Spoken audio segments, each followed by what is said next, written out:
சுக்கிரனுக்கு அதிபதியான ஒரு ராசி. சுகபோகமான ஒரு வாழ்க்கை வாழக்கூடியவங்களாம் இந்த ராசிக்காரங்க தான். செல்ல பிள்ளைங்கன்னு சொல்லலாம். தாய் தகப்பனுக்கு செல்ல பிள்ளைங்க, பாசக்கார பிள்ளைங்கள்னு சொல்லலாம். இந்த மாதம் உங்களுக்கு ஒரு வகையில் ஒரு யோகமும் இருக்குது.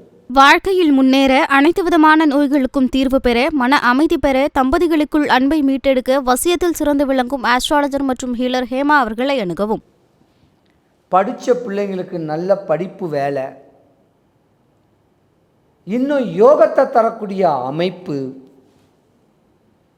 கஷ்டப்பட்டுக்கிட்டே இத்தனை வருஷம் கஷ்டப்பட்டுருக்கனுக்கு ஒரு யோகம் வராதான்னு சொல்லக்கூடிய தருணம் சுக்கிரன் உங்கள் ஜாதகத்தில் நேரில் இருக்கிறனால உங்களுக்கு யோகம், காசு பணம் கிடைக்கிறதுக்கு உண்டான ஒரு நேரம். ஆனால் துலாம் ராசியில் இருக்கக்கூடிய பெண் குழந்தைங்க, படிச்சுக்கிட்டு இருக்க வேண்டிய குழந்தைங்களாக இருந்தாலும் சரி, வேலை வாய்ப்பில் இருக்கக்கூடிய பிள்ளைங்களாக இருந்தாலும் சரி, ஒரு 25 வயசுக்குள்ள 18ம் ஒரு 25, இந்த 7 வயசு டிஃப்ரெண்ட் இருக்க வேண்டிய பெண்கள் கவனமாக இருக்கணும். உங்கள் காதலை வெளிப்படுத்துவீங்க.